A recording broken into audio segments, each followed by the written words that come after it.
So, as a new player in Division 2, learning all the ins and outs of builds can be incredibly confusing and just stressful.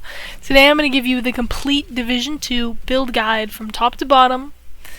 Builds can just completely stress new players out, so if you're playing for the very first time, I'm going to try and explain everything as simply as possible so that once you reach level 40 and are finally ready to get started on grinding out your first build, you have everything that you need to know. I'm going to explain this in 8 different categories, so you can skip to the parts that you feel are the most confusing or just you need a better explanation of.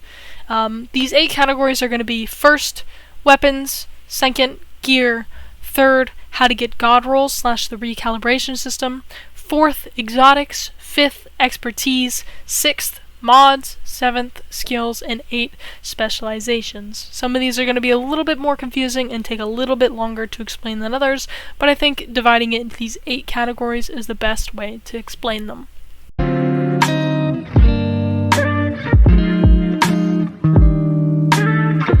So first up is weapons. In every build, you will have a primary weapon, secondary weapon, and a sidearm. In most cases, you will have your one main weapon that you use and the rest will mostly be unused. There's a variety from marksman rifles to shotguns, and pretty much every weapon can be honestly viable, just depending on your build. Each weapon will have a core attribute and a normal attribute along with a talent. Each of those can have different things like damage to armor, damage to health, and every talent also has a different special thing. For example, on my sniper rifle, it has a talent called Determine, which makes it so if I kill an enemy with a headshot, the next shot is a guaranteed headshot.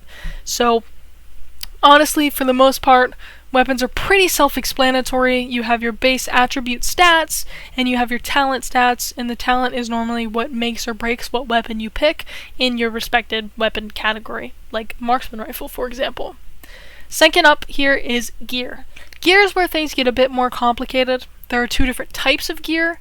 There are brand sets and gear sets. Gear sets, you have to be wearing at least 2 pieces of that armor to get that special gear set boost. Gear sets will have this special talent that you only get by wearing 4+ pieces.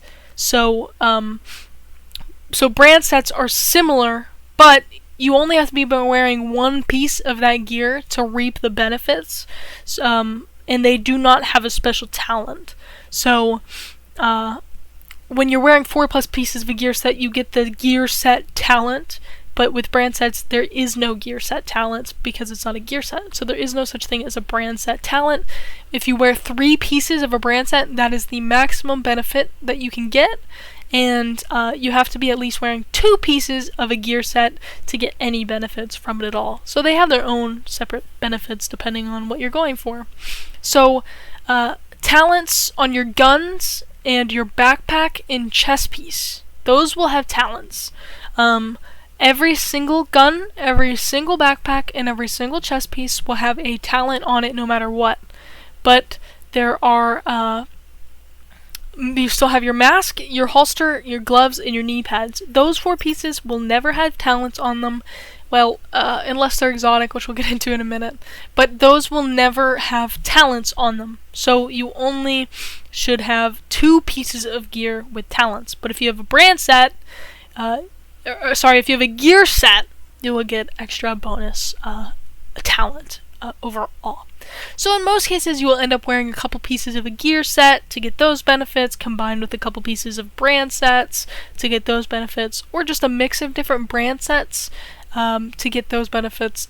It just depends on what you're going for, what gear works best with what you're going for. You have to look and see if you're doing a marksman rifle build, look and see what gives you maybe marksman rifle damage and use that. Things like that, pretty self-explanatory there as well. Third is how to get god rolls and how the recalibration system work. So what a god roll means is basically where every ability on that gear is the highest % it can be. There are a few ways that you are able to do this. One is to just get super lucky and get a piece to drop with max % of each stat that you need. So like 10%, like so like max weapon damage 15%, for example, max headshot damage 15%, for example, like getting all of those stats to drop at max is god roll. I'm sure you've heard the term god roll before and have a general understanding of what I mean here. So there are a few ways to do this, to get these god rolls here, and one of them is literally just get super lucky and have the max percent drop. Definitely very rare to have that happen, but it does happen sometimes, and sometimes you get a god roll that you don't need, so that sucks, but still. But for the most part, the way that you will get these god rolls for your builds is to have a piece of gear drop with 1 or 2 of the attributes you need at the max stat, and then recalibrating the last attribute and or talent, sorry, not and or, just or talent to the last thing you need. You can only recalibrate 1 attribute or 1 talent per piece of gear and weapon. So what I mean by this is that if you need a mask with weapon damage and headshot damage, then you want that piece to drop with either weapon damage or headshot damage already at max, and then you can re-roll whatever that other stat was to the other one at max, and then boom, you have a god roll piece of gear. With chest plates, guns, or backpacks, it can take a little bit longer because you need a perfect roll talent, and then on top of that 3 attributes, but it all works the same. You need all but either 1 attribute or 1 talent that is messed up, and then you can just re-roll it to the talent or attribute that you need. So now on to recalibration. Recalibration is pretty simple, but it seems overwhelming. You first have to have pieces of gear that have whatever roll you want. For example, weapon damage. Then you have to go to the library and extract that attribute or talent from the gear, which will in turn dismantle that piece of gear. And then you can now re-roll it to any other piece of gear that is the same type. Meaning if you dismantled it from a mask, you can only put that attribute on a mask.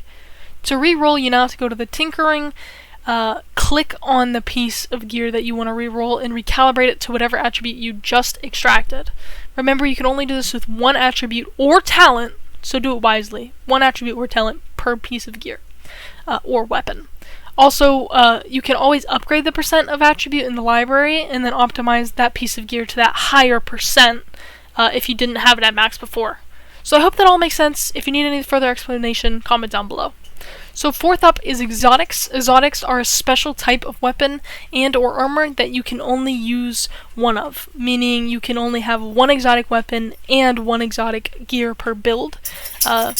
These weapons come with super strong talents. These weapons and gear come with super strong extra special talents that are special and individual per exotic, even on things like mask, knee pads, and gloves, which normally wouldn't have talents at all. With exotic weapons, they also come fully decked out with their own special mods, but with both gear and weapons, all the attributes work like normal gear, and they are normally way harder to get god rolls on because it's a lot harder to get exotics to drop. But either way, exotics are normally really worth it and very strong in their own extra special way. 5th up is expertise. Expertise is upgraded by simply having the skills, weapons, or gear equipped while you play the game. You have to go through 10 levels to get to the point of proficient, which at that point you can expertise that piece or skill in order to get a special bonus. For example, skill expertise might increase something like duration. Weapon expertise might increase something like weapon damage, and gear expertise might increase something like armor. Once you expertise level 1, you can keep leveling up the proficiency, which will get you more percent of that bonus. For example, weapon expertise 1 might get you 1% extra weapon damage, and then at level 15 might get you 15% extra weapon damage. Basically, you just need to be playing and leveling up with your skills, weapons, and gear equipped, and then you'll get extra percent bonuses. So it's a really nice touch to the optimization system that you'll get pretty easily from just kind of playing and progressing through the game. 6th up is mods. Mods are really simple. Only 3 pieces of gear get mods: the mask, the chest piece, and the backpack. Gear mods are as simple as it gets. You get a mod that has a percent the same as any other attribute would work. For example, mod 10% headshot damage, and you throw that bad boy on those 3 pieces of gear, and boom, you have extra 30% headshot damage. Pretty simple. God rolls for mods work the same as they would with attributes, but you cannot recalibrate mods, so you just have to get a God roll mod to drop, but that's pretty easy considering there's only one thing you need to get to drop at max. So, but, and you can always target the loot as well. Now, weapon mods are a little different. They're more like attachments, things like scopes, mags, and muzzles. These can also be crafted. That's what makes them different. They don't drop, but you can craft them or you can find them, I believe. These give you bonuses like plus 30% headshot damage, but also might give you negatives like minus 10% recoil control. But these are normally very beneficial and end up adding loads of damage to your weapon with little negative. 7th is skills. I'm sure you've already had your fair share of experience with skills, but these are just as important as anything else. Things like the Reviver Hive can be incredibly critical in saving you if you're a solo player. Other things like the Assault Drone can help distract and kill the enemies and give you a bit of an advantage. Skills honestly can work well with any build. You could have a skill that's completely different than what your build even is. Just use whatever feels most comfortable and you enjoy using the most, if I had to recommend, to be honest. Last up is Specializations. There are 6 specializations that all offer you different things. The same as the skills, specializations are mostly just whatever you feel suits you best.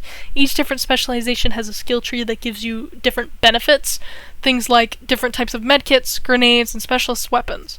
So one type of medkit might give you extra armor, but a different one might remove status effects from your character.